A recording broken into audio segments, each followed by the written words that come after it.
sur Venez Raisonnons. Nous sommes très heureux d'être avec vous dans notre série Désapprendre pour réapprendre. Oh, qu'il est bon de désapprendre pour réapprendre, les amis. Dans cette série, où nous allons aborder beaucoup de sujets sur la loi, ne vous inquiétez pas, les amis. Tous les sujets, nous allons toucher tous ces points-là, point par point, verset par verset.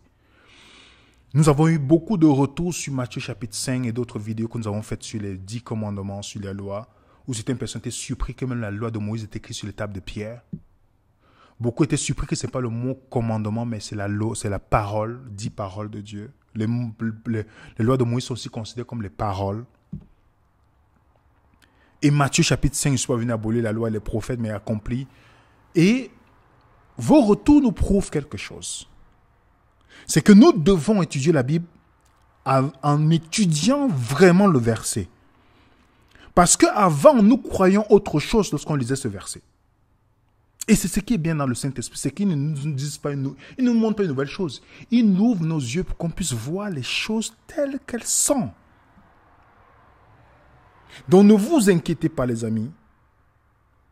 Nous allons traiter tous ces sujets. C'est quoi être sous la grâce et non sous la loi? Verset à l'appui.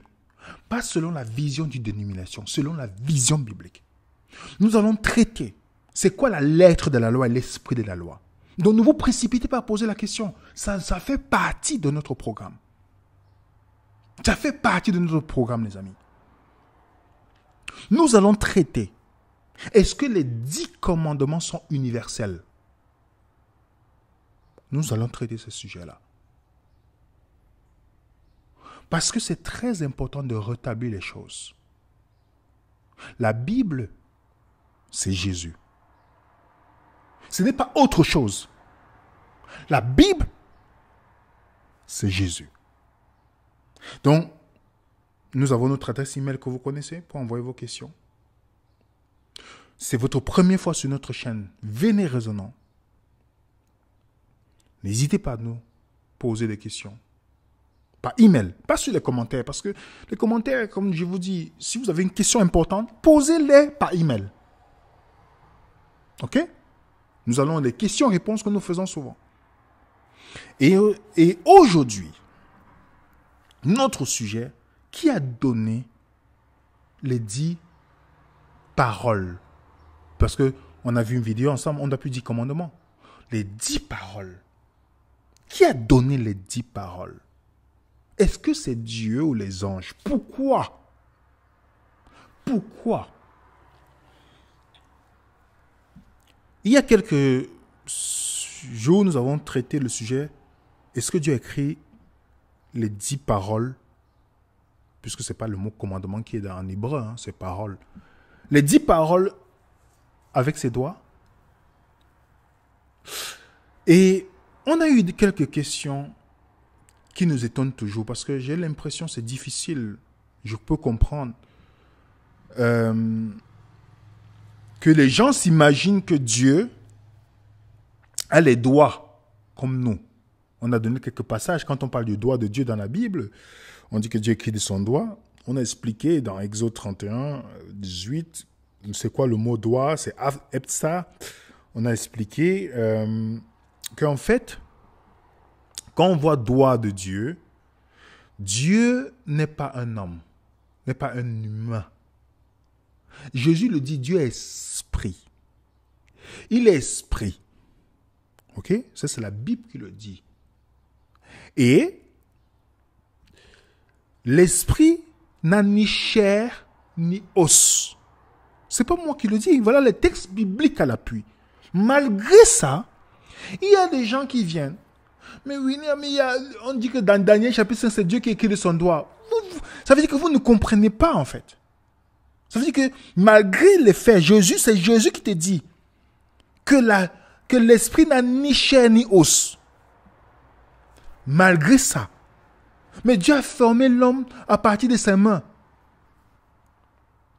Dans Genèse. Mais qu'est-ce que vous ne comprenez pas? Qu'est-ce que nous ne comprenons pas lorsqu'on dit Dieu n'a pas de mains ni les yeux et toutes ces choses? On a expliqué un terme qui est utilisé généralement dans la Bible. Pas qu'on trouve dans la Bible, mais pour expliquer ces choses, c'est quoi? L'anthropomorphisme. Voilà, dans cette conception-là, c'est quoi? C'est la croyance ou une doctrine attribuant à la divinité une nature semblable à celle de l'homme. Donc, c'est une expression figurée lorsqu'on dit que Dieu a écrit de son doigt. Ok? Donc, l'anthropomorphisme, c'est l'attribution de caractéristiques du comportement ou de la morphologie humaine à une entité comme Dieu ou à des animaux. Ok? Donc, quand on dit Dieu écrit de son doigt, c'est pas que Dieu a les doigts. Il faut tenir compte de langage idiomatique ou des figures de style ou ce que nous venons de vous dire. Puisque dans Exode 8, on nous dit que les magiciens disent à Pharaon, c'est le doigt de Dieu. Ici, est-ce qu'il y avait le doigt de Dieu? Non. Ça fait simplement référence à l'autorité à laquelle quelque chose est donné. On a l'exemple où les pharisiens abordent Jésus pour lui dire, sous quelle autorité tu as chassé les démons? Il dit, c'est pas l'esprit. Jésus dit, c'est pas l'esprit de Dieu que les démons, que je chasse les démons, le royaume de Dieu à vous. Dans Luc, il dit plutôt, si c'est pas le doigt de Dieu que je chasse les démons. Ici, la question était sur quelle autorité Jésus fait ces choses-là. Et il dit le doigt de Dieu. Le doigt de Dieu dans la conception hébraïque biblique, ça fait référence à l'autorité ou la puissance. Donc l'expression doigt de Dieu est utilisée pour symboliser la puissance de Dieu.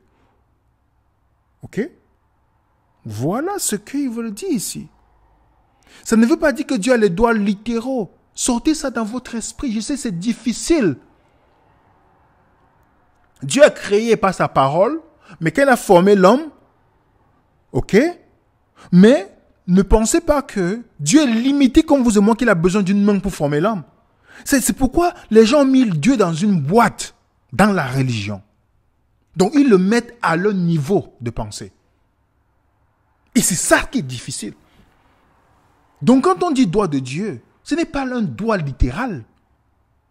Ça parle d'autorité, de puissance.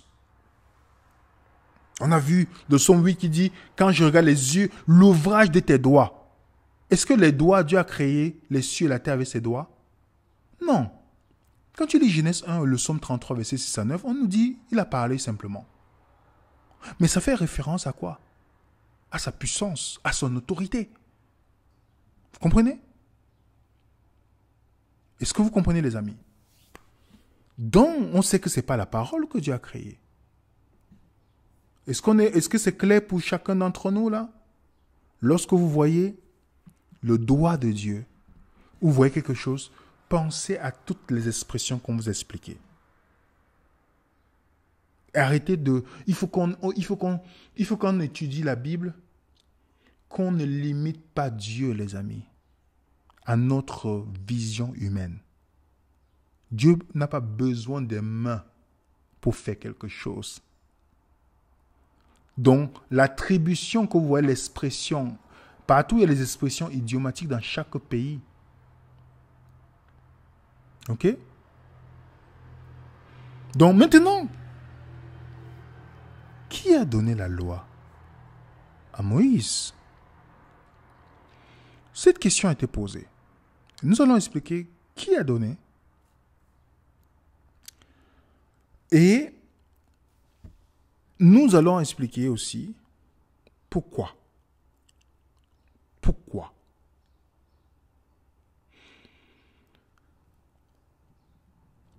Alors, nous allons aller dans Galates, chapitre 3, le verset 19. Pourquoi donc la loi? Elle a été ajoutée Ensuite, à cause des transgressions, jusqu'à ce que vienne la descendance à qui la promesse avait été faite. Elle a été promulguée par des anges au moyen d'un médiateur. Si vous n'avez jamais lu certains textes dans le Nouveau Testament, vous aurez l'impression que c'est seulement Dieu qui a donné directement. C'est pas vrai? Mais Paul, avec le recul, te dit que c'était promulgué par des anges au moyen des médiateurs. C'est intéressant. Une autre version, par exemple, nous dit par l'intermédiaire d'anges.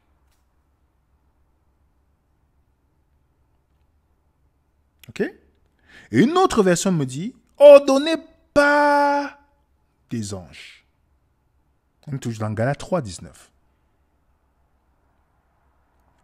Dans Actes chapitre 7, le verset 52 à 53, ça c'est dans le livre de Actes, lui second dit, lequel des prophètes vos pères n'ont-ils pas persécuté?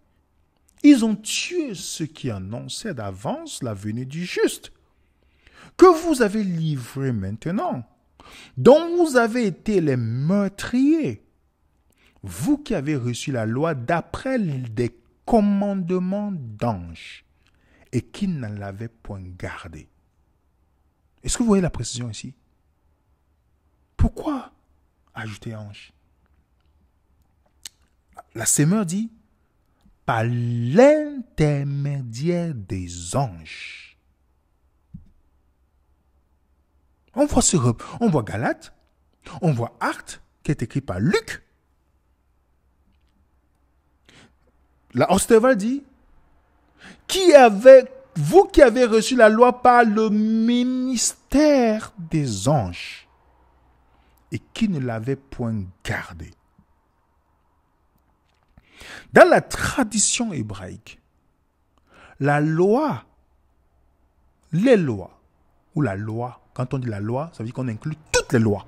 Généralement, dans l'expression de Paul, je vais vous démontrer ça dans une vidéo. Quand vous voyez la loi dans le Nouveau Testament, généralement, où Paul parle de la loi, il ne parle pas des 10 commandements. Il parle de tout. Hein. Il parle de tout. Donc, dans la tradition,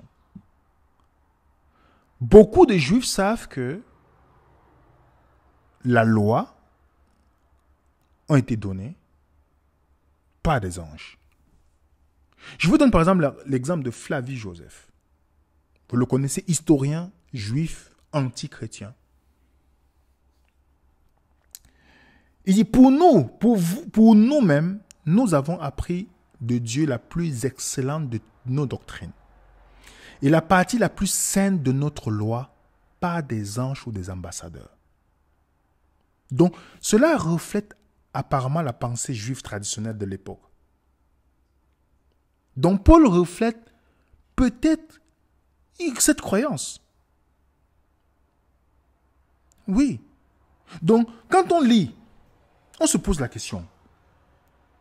La loi a été donnée par les anges, ou par plusieurs anges, ou par un ange, ou elle a été donnée par Dieu, alors qu'il était accompagné des anges. Donc, il y a cette théorie-là qui est, quand vous étudiez, vous posez la question même à des rabbins juifs, ils vont vous dire, il y a cette théorie-là qui est dans l'esprit des juifs. Et que je pense, la personne en lisant Galates 3, 19, posant la question, se dit, mais je suis un peu troublé, c'est normal. Mais c'est parce que nous, chrétiens, on ne va pas en profondeur de certaines choses que nous lisons, même dans ce qu'on appelle communément Ancien Testament. Ok? Deutéronome 33, verset 2. Regardez ce qu'il dit ici. C'est lui qui, lors de l'assemblée au désert, était avec l'ange qui lui parlait sur le mont Sinaï. Et avec nos ancêtres, il a reçu les oracles de vie pour nous les transmettre. Alors dites-moi, Moïse était avec qui? Avec l'ange qui lui parlait sur le mont Sinaï. Avec l'ange.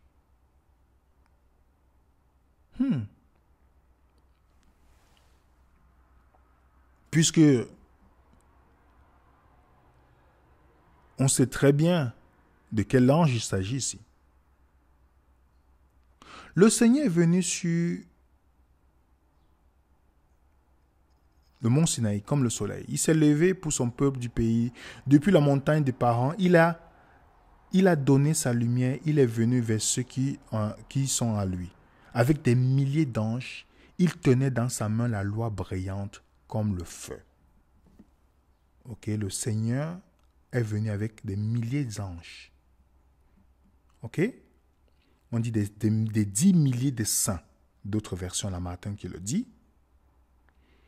Et on a le psaume 68, verset 17, qui nous dit « Les chars de l'Éternel se comptent par des milliers des milliers. Le Seigneur est au milieu d'eux et le Sinaï est dans le sanctuaire. » Ça, c'est Louis II. Tandis que la King James dit « Avec le chariot de Dieu, avec combien d'anges? Avec des milliers d'anges. » Des milliers d'anges. OK? Hébreux 2, la parole que Dieu a donnée par l'intermédiaire des anges s'est montrée vraie. Donc, quand on lit dans la Bible, Moïse n'a pas vu Dieu. Ce n'est pas Dieu directement, le Père, qui lui a donné les 10 commandements. S'il y a un ange dans le ciel, celui que dans l'Ancien Testament, on appelle l'ange de l'Éternel. Si vous lisez Exode 1, on dit que Dieu parlait à Moïse. Ok? Si vous lisez Exode. Après, de l'autre côté, on dit l'ange de l'Éternel lui parla. Vous allez voir que chaque fois, cet ange de l'Éternel fonctionne comme Dieu. Et puis il dit je t'envoie. Je t'envoie. Ok? Donc, quand on lit Acte 7, verset 38, on dit, lui, c'est Moïse qui, lors de l'assemblée au désert, étant avec l'ange qui lui parlait sur la montagne. En fait, c'est l'ange de l'Éternel qui lui parlait, et ça a été transmis, les 10 commandements, les 10 paroles et les autres paroles de Moïse, c'est-à-dire les autres lois, ont été données par l'intermédiaire de l'ange. Ok? Comme Acte 7 le dit. Donc, pour résumer, parce il faut récapituler ce qu'on a vu dans tous ces versets-là, pour répondre à cette question. Les 10 paroles communément appelées les 10 commandements ou les autres lois ont été données par des anges malgré que ce soit les lois de Dieu. Vous savez pourquoi? Parce que quand vous voyez dans la Bible, quand on a dit le doigt de Dieu, c'est l'autorité, n'est-ce pas? C'est-à-dire que c'est l'autorité divine. Je ne sais pas si vous comprenez. Donc quand on voit le doigt de Dieu là, c'est pour symboliser l'autorité. Dans cette autorité-là, les anges sont venus donner cela. Parce que les émissaires, ou ambassadeurs, ou chanceliers, ou autres agents au service du roi, agissent au nom de l'autorité du souverain. Pour ceux qui sont curieux, vous lisez Isaïe 18, verset 2, Ézéchiel 17, verset 15, 2 Corinthiens 5, verset 20, et 1 Roi 18, verset 17 à 37. Donc, c'est donné sous l'autorité de Dieu. Ok? Donc, quand on dit ange là, c'est pour montrer que, comme c'est des ambassadeurs, ils agissent au nom de Dieu. Donc, c'est pourquoi on dit la loi de Dieu, pas que c'est Dieu qui a donné directement Moïse, mais il a donné par des agents qui agissent sous son autorité. C'est pourquoi Paul dit il a donné par les anges. C'est pas la loi des anges, c'est la loi de Dieu donnée par des anges. Je vais donner un exemple d'autorité. Esther,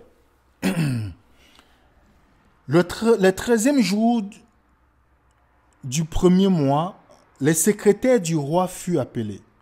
On écrivit selon le commandement d'Aman, aux satrapes du roi, aux gouverneurs de chaque province, aux principaux de chaque peuple, à chaque province selon sa façon d'écrire, à chaque peuple selon sa langue. Tout fut écrit au nom du roi d'Assyrus et cacheté de l'anneau du roi. Donc le roi n'écrit pas. Mais les autres écrivent. Il vient seulement confirmer. Vous lisez Esther 8, verset 1 à 14 aussi, vous allez voir. Donc, c'est pourquoi, quand celui qui agissait comme autorité, comme Aman, on dit le roi ôta son anneau de la main et remit à Anan, fils de Amenadad. Donc, il y a ceux qui agissent sur l'autorité, sur la confiance, qui ont la confiance du roi, ils agissent sur son autorité. Donc, il leur donne son cachet qui vont confirmer chaque fois une lettre qui est écrite. On a l'exemple aussi de Joseph. Pharaon ôta son anneau de la main et le mit à la main de Joseph. Il le revêtit d'habits de fin lin et lui mit un collier d'or. Vous voyez comment il lui donne son anneau pour que chaque fois que Joseph va prendre une décision, Joseph a la confiance du roi et il travaille comme c'était le roi qui le fait. Donc rejeter Joseph, c'est rejeter le roi. C'est bon? On a un exemple, Matthieu 25. Regardez ce que Jésus dit.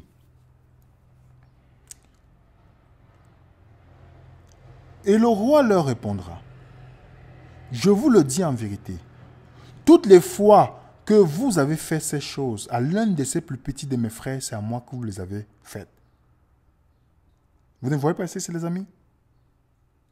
Celui que le roi envoie agit sur l'autorité du roi. Donc nous devons savoir, pour Galates 3, 19, les anges qui promulguent la loi le font sous l'autorité divine. Les 613 lois, c'est sous l'autorité divine. Ok? Est-ce qu'on est clair là-dessus? Donc, c'est pourquoi, quand on parle du doigt de Dieu, ça inclut toutes les autorités qui sont dedans. La puissance, l'autorité, tout. C'est ça. C'est pourquoi quand on dit le doigt de Dieu, en fait, on sait que c'est les anges qui ont donné. Donc le doigt symbolise quoi? L'autorité, la puissance. Alors qui agit sur l'autorité de Dieu? Les anges. Ce n'est pas Dieu qui a donné directement les 10 commandements à Moïse. Les anges. Sous l'autorité de Dieu. Et la question qu'on doit se poser maintenant, une très bonne question. On passe à la deuxième phase de notre étude. Pourquoi la loi alors? Je sais que, et je parie, ça peut nous arriver à nous tous, il y a des pensées qui sont souvent véhiculées dans le christianisme. C'est maintenant de plus en plus, c'est pourquoi je dis je bénis Dieu, parce que lorsque tu sors de l'obscurantisme, tu vois la Bible différemment. Lorsque tu sors de la pensée d'une dénomination, tu vois la Bible différemment. Comme quoi, si vous n'êtes pas quelqu'un qui est un vrai étudiant de la Bible, c'est-à-dire quelqu'un qui est prêt à se poser des questions et ne pas baser sa croyance parce que la majeure partie des gens croient ou des gens croient à telle chose, mais qui veut étudier et laisser la Bible parler, je pense que beaucoup d'entre nous, on a toujours pensé que les 10 commandements étaient quelque chose d'unique. Je suis sûr que beaucoup, vous qui écoutez cette vidéo, vous avez cru que les 10 commandements étaient une chose d'unique. En fait, ce n'est même pas 10 commandements dans la Bible, on le dit maintenant, il faut désapprendre, c'est les 10 paroles. Que c'était tellement unique que ça va demeurer dans le ciel. Ce qui est une absurdité. On a démontré que même le sabbat ne sera pas dans le ciel, nouveau ciel, nouvelle terre. On a démontré ça. Mais il y a des gens qui continuent, qui veulent rester dans la boue en croyant à des mensonges bibliques. Vous comprenez? Et c'est là où vous vous rendez compte qu'en fait, il y a une raison pour laquelle Dieu a donné les 10 commandements. Mais ça ne veut pas dire que c'était quelque chose d'extraordinaire. dans la période-là. Est-ce que vous savez, vous avez lu ce livre? Je vous suggère de lire ce livre. Je vous suggère de l'acheter. Vous allez, ça vous permet de sortir de notre cocon. Que quand on est chrétien, on pense qu'on est mieux que tout le monde. Qu'on est mieux. Il y a les gens qui sont non chrétiens qui ont des moralités plus excellentes que beaucoup de chrétiens. Comment c'est possible? C'est avec ça, en lisant, en regardant un peu ce livre, en me documentant, j'ai compris qu'en fait, on a certaines prétentions dans le christianisme qu'en fait, Dieu n'a jamais donné nous a jamais donné l'occasion d'avoir cette prétention-là. Quand vous lisez le livre de Victor Mathieu et Don Benjamin, ils ont fait un gros travail documenter d'anciennes civilisations qui sont venues avant Israël et qui ont existé avant Israël, mais qui avaient des lois similaires et les histoires similaires du code juif, qu'on trouve dans le code juif. Vous comprenez? Donc ils ont fait les parallèles en disant, mais plusieurs de ces lois qui sont les nations qui étaient même avant Israël, ils avaient déjà certaines lois que Israël est venu plus tard à avoir la même loi. Je vous dis, c'est documenté. Documenté.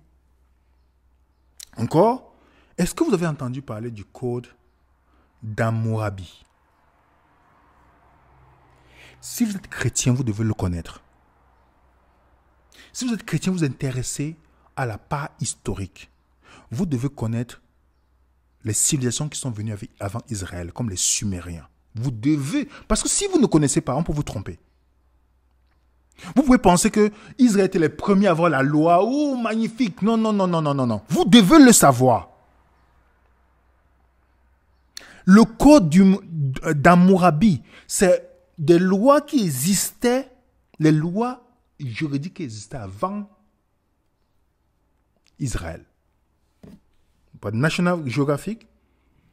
Après la chute de l'Empire akkadien vers 2150 avant notre ère, Sumer fut submergé par un peuple venu de montagnes de l'Est, les Goutis. Les rois sumériens reprirent le contrôle autour du XXIe siècle avant notre ère, lors d'une période à laquelle les historiens se réfèrent comme étant la troisième dynastie d'Ur. Vous savez que Abraham sortait d'Ur. Vous connaissez ça, n'est-ce pas? Son fondateur, Ur-Nama, fut un éminent général réformateur et innovateur. On lui doit la construction de la grande ziggurat d'Ur, mais sa plus grande réalisation fut peut-être la création du premier code juridique du monde. Les amis, vous devez vous informer là-dessus, les amis. Les Sumériens ont eu l'un des premiers codes juridiques du monde, avec des lois. Ok? Avec des lois. Tout ça, c'est de la Mésopotamie. Hein? Donc, quand vous parlez de Babylone, ne pensez pas qu'il y avait seulement, dans l'ancien temps, c'était seulement les choses négatives. Non. Et dans ces lois, il y avait des lois que vous retrouvez dans la loi de Moïse.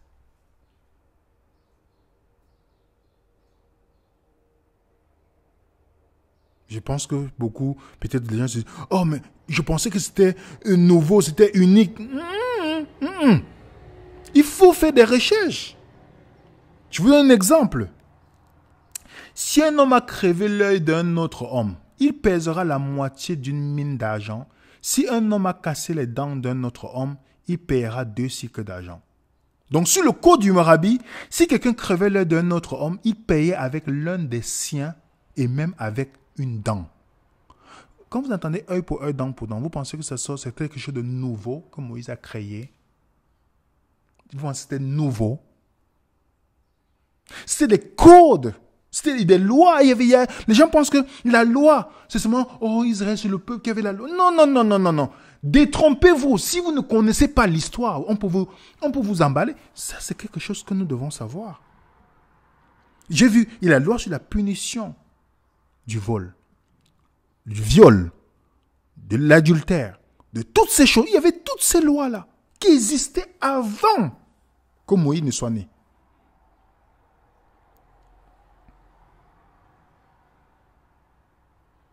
Est-ce que ça vous pousse dans l'interrogation, les amis? Il y avait les lois éthiques. Les lois éthiques sont un groupe de requêtes de plus de 200 sentences de justice, compilées dans plusieurs tablettes d'argile. Remarquez bien, ils écrivent tous sur les tables de pierre ou d'argile.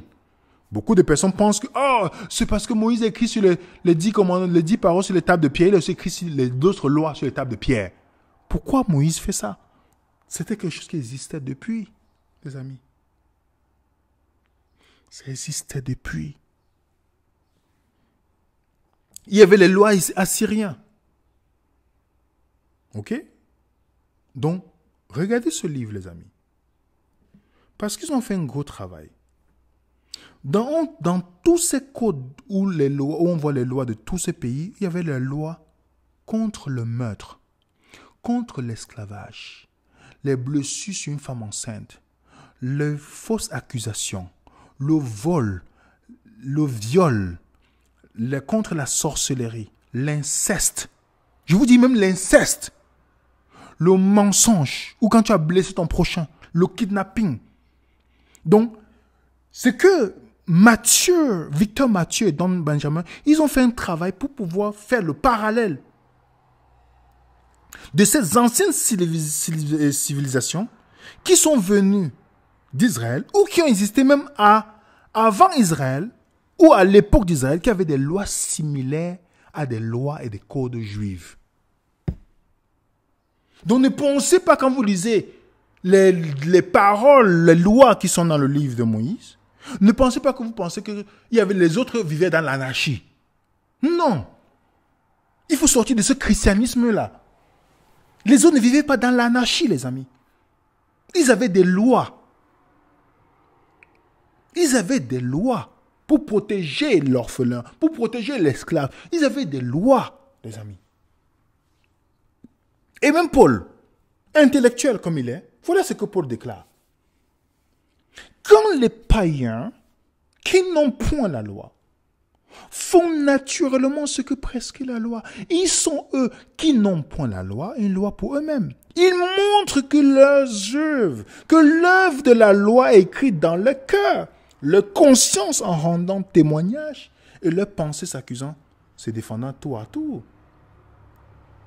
Une autre version, second 21, dit quand les païens qui n'ont pas, quand les non-juifs qui ne font pas la loi, font naturellement ce qui est prescrit la loi, ils se tiennent lieu de loi à eux-mêmes, bien qu'ils n'aient pas la loi. Ils montrent que l'œuvre de la loi est écrite dans le cœur, car leur conscience en rend témoignage et leur pensée les accusant ou les défendant tour à tour.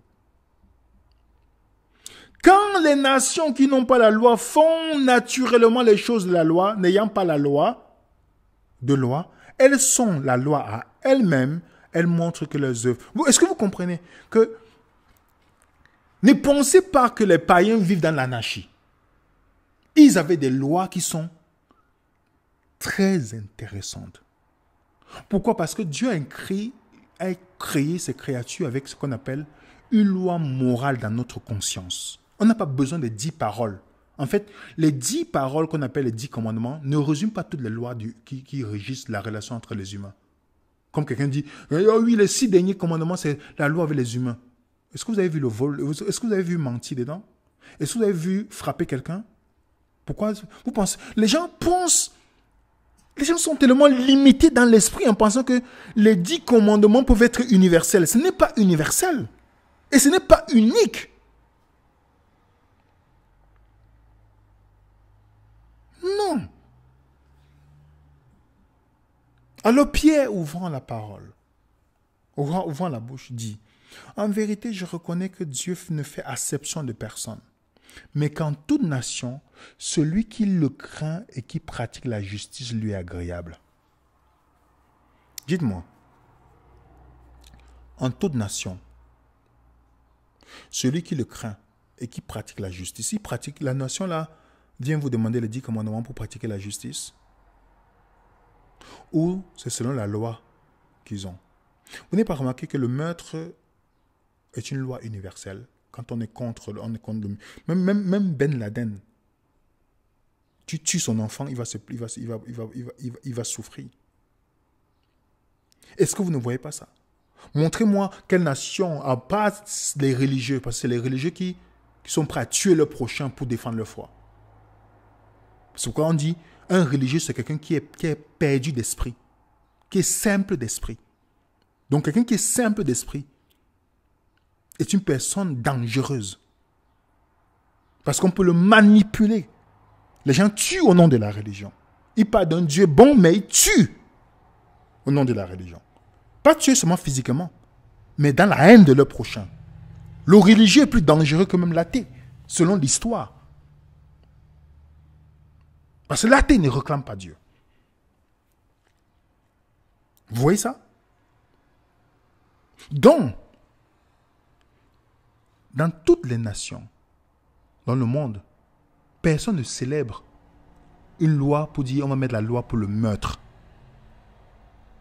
Tuer quelqu'un est mauvais. C'est une loi qui est inscrite dans le cœur de l'homme. Mentir, c'est mauvais. C'est une loi qui est inscrite même dans notre conscience. Même quand notre conscience, on n'est pas en paix. Pourquoi? Jusqu'à ce que notre conscience soit cautérisée. Mais on n'est pas en paix. Donc, en toute nation, celui qui craint Dieu, c'est quoi la crainte de Dieu? On a expliqué. Et pratique la justice. Il lui est agréable. Est-ce que ces personnes-là, on vous a dit qu'ils ont fait telle chose? Oh, moi j'ai fait ceci, j'ai fait... Non, selon la loi, vous partez en Amazonie, vous partez dans les pays, même les pygmées où ils vivent avec un gouvernement, il y a des lois qui régissent les pygmées, qui sont les premiers habitants de l'Afrique centrale.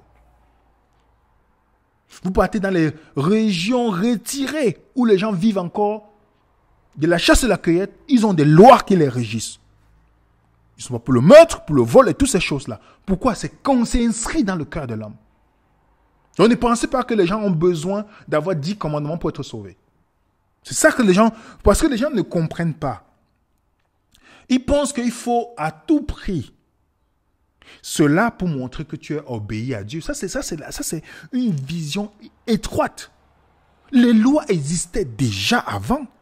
D'autres tribus, d'autres nations ont des lois.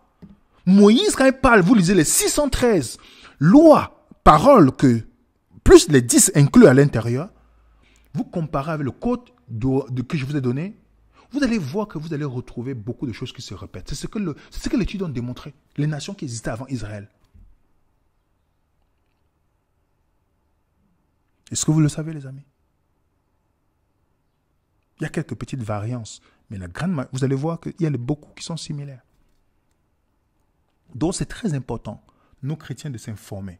Pour ne pas tomber dans cette forme de religion où on pense que, oh non, les 10 commandements c'est extraordinaire, c'est dans le ciel. Il n'y a pas les 10 commandements dans le ciel. Je vais vous démontrer ça. Je vais parler de ça, je vais vous démontrer au fur et à mesure. L'homme a des lois inscrites dans sa conscience. Vous comprenez? Et voici ce que Dieu dit à Israël. Regardez une précision que Dieu donne ici. Quelle est, en effet, maintenant, voilà une spécificité dont il dit, la grande nation qui est de Dieu aussi proche que l'Éternel. Regardez la différence entre les païens, les dieux païens, et ce que Dieu parlait par rapport à Israël. De la proximité. De la proximité. Il dit, aussi proche que l'Éternel, notre Dieu, l'est de nous toutes les fois que nous l'invoquons. Quelle est la grande nation qui est des lois et les ordonnances justes, comme toute cette loi que je vous présente aujourd'hui? Vous pensez qu'est-ce qui est juste dedans? Maintenant, la question qu'on doit se poser, quelqu'un lit ce verset, il a dit, ah oui, la loi que Moïse a donnée est juste. Ok, donc on lapide quelqu'un, c'est juste devant vous. C'est juste devant vous. C'est ça? On coupe la main de quelqu'un. C'est juste? Vous allez dire que c'est juste? On a résolu le problème. Si quelqu'un a volé, on coupe sa main. On a résolu le problème. On n'a pas résolu le problème. Mais on ne sait pas pourquoi est-ce que... Parce que comme on lit rapidement, on fait la lecture biblique. Regardez ce que Paul dit. Quel est donc l'avantage des Juifs? Ou quelle est l'utilité de la circoncision? Il est grand de toute manière. Tout d'abord, en ce que les oracles de Dieu leur ont été confiés. Donc ce qui fait la particularité du peuple juif, c'est parce que les oracles de Dieu ont été communiqués. Acte 7. C'est celui qui, Moïse, lors de l'assemblée dans le désert, étant avec l'ange qui lui parlait sur la montagne de Sinaï, avec nos pères, reçut des oracles vivants pour nous les donner. De quel oracle? Qu'est-ce qui fait la particularité des lois d'Israël? Jésus dit à la femme samaritaine dans Jean chapitre 4, « Femme, le salut vient des Juifs. » Le salut vient des Juifs. Quel oracle? Qu'est-ce qui était intéressant dans la loi? Parce que les gens disent n'importe quoi. Oui, la loi de la transition du caractère de Dieu, ce qui est faux. Mais ils ne savent pas pourquoi. Qu'est-ce qui faisait la différence dans les lois avec Israël? Il y a une chose qui était différente. Voilà quelque chose de très intéressant qu'on va voir. À quoi donc sert la loi? Elle a été ajoutée à cause des transactions. Hein? À cause des transactions. Elle a été ajoutée. Donc, la loi n'était pas avant. Elle a été ajoutée. Donc, cette loi-là, précisément que Dieu donne à Israël, a été ajoutée à cause de la transaction. Qui n'a pas compris? Notre version dit, pourquoi dans la loi, elle a été donnée ensuite à cause de transgression. Est-ce que les Abraham, toutes ces choses avant, ils vivaient dans l'anarchie? Ils n'avaient pas les 10 commandements, les 10 paroles. Je ferai une vidéo pour vous démontrer toutes ces choses-là. Est-ce qu'ils vivaient dans l'anarchie? Mais on te précise que la loi qui était ajoutée à Israël, là, 430 ans après, a été ajoutée à cause de la transition.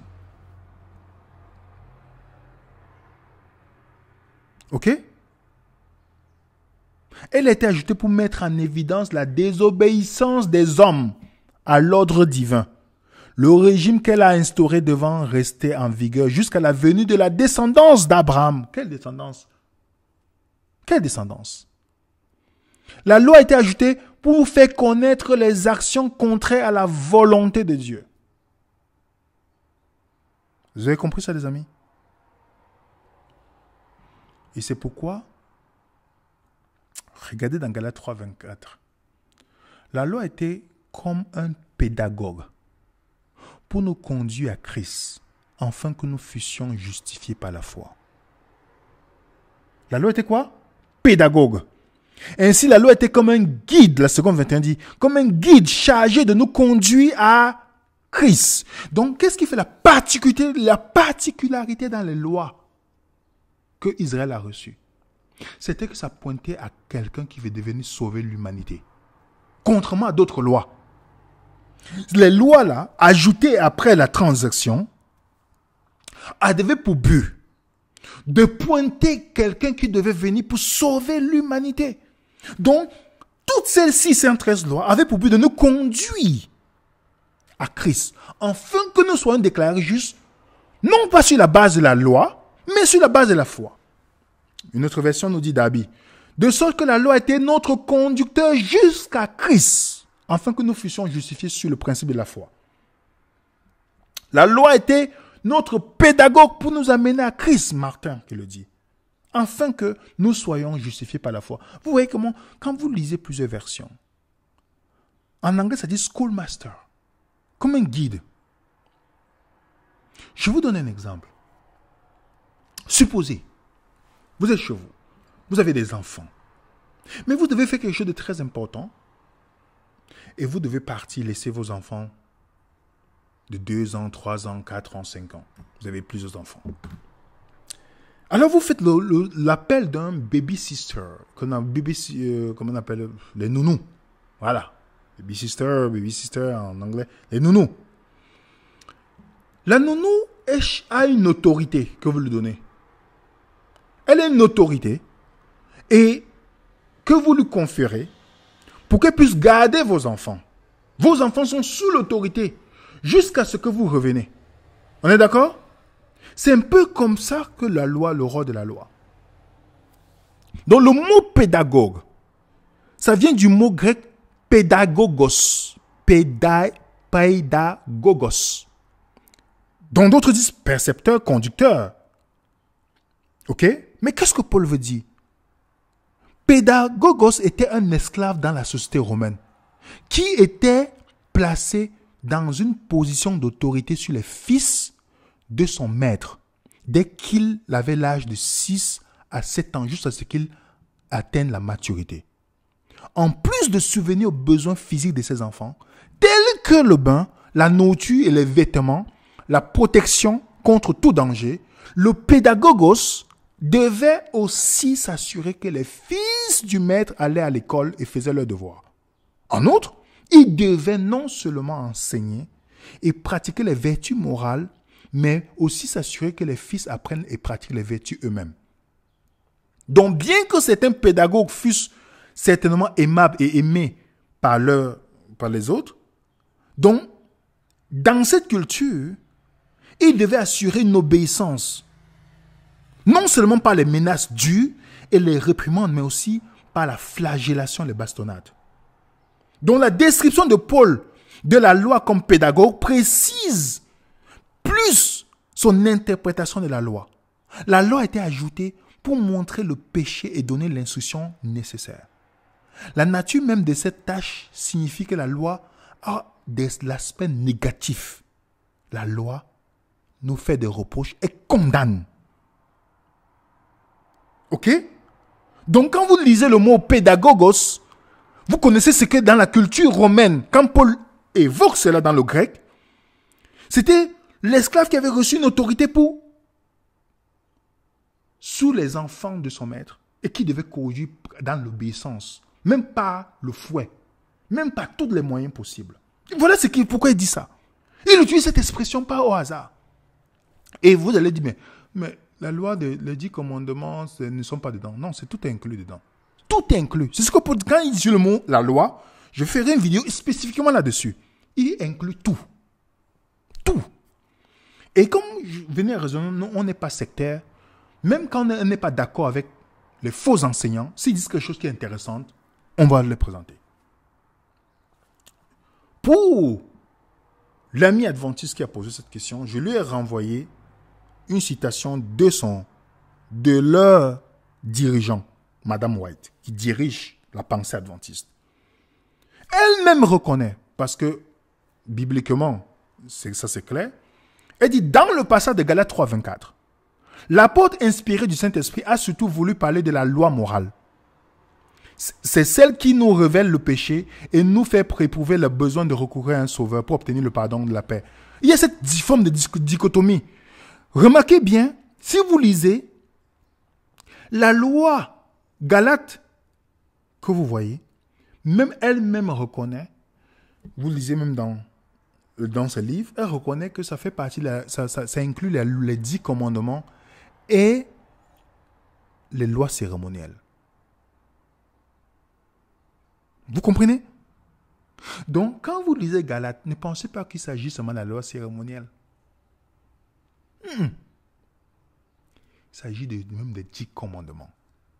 C'est pourquoi les 10 commandements que vous voyez, le mot pédagogue, avait l'aspect négatif. Et Paul dit,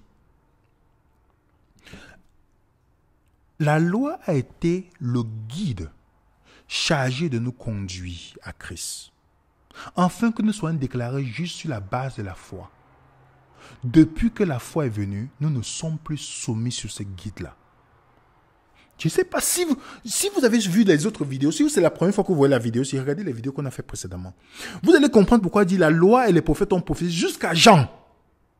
Jusqu'à Jean. Est-ce que vous comprenez qu'on est toujours dans le même sens ici? Nous ne sommes plus sous ce guide-là. C'est pas moi qui le dis. La loi a été notre pédagogue pour nous amener à Christ, afin que nous soyons justifiés par la foi. Il n'y a plus la justification par la loi, mais par la foi. Mais la foi étant venue, nous ne sommes plus sous ce pédagogue. C'est Lamartine qui le dit. Est-ce que vous comprenez pourquoi on dit car tous les prophètes et la loi ont prophétisé jusqu'à Jean. Jean, c'était la limite. Jusqu'à Jésus meure. Jean était la limite. La loi et les prophètes ont subsisté jusqu'à Jean. Depuis lors, le royaume des cieux annoncé. Vous comprenez? Le royaume des cieux annoncé. Jean, jusqu'à Jean-Baptiste, c'était le temps de la loi et de la loi de Moïse et les prophètes. À l'époque de Jean, l'époque de la loi et les prophètes va jusqu'à Jean. Notre version dit le temps de la loi de Moïse et des livres des prophètes a duré jusqu'à l'époque de Jean. D'autres versions disent jusqu'à la venue de Jean, tout était régi par la loi et les prophètes. Vous comprenez? La loi et les prophètes ont parlé de qui? De Jésus. Parce que tout ça pointait à Christ, les amis. Nous avons trouvé celui qui écrit la loi dont les prophètes ont parlé. Je t'avoue bien que je sais le Dieu de mes pères selon la voie qu'il appelle une secte croyant à tout ce qui est écrit dans la loi et les prophètes. La loi et pas les prophètes les a persuadés en ce qui concerne Jésus. On a vu le passage, je ne suis pas venu abolir, mais je suis venu accomplir. On a expliqué ce que ça veut dire. Alors, vous allez me dire, mais comment, Don William, tu viens de nous dire que même la loi morale, ce n'est pas moi qui le dis, c'est la Bible qui le dit.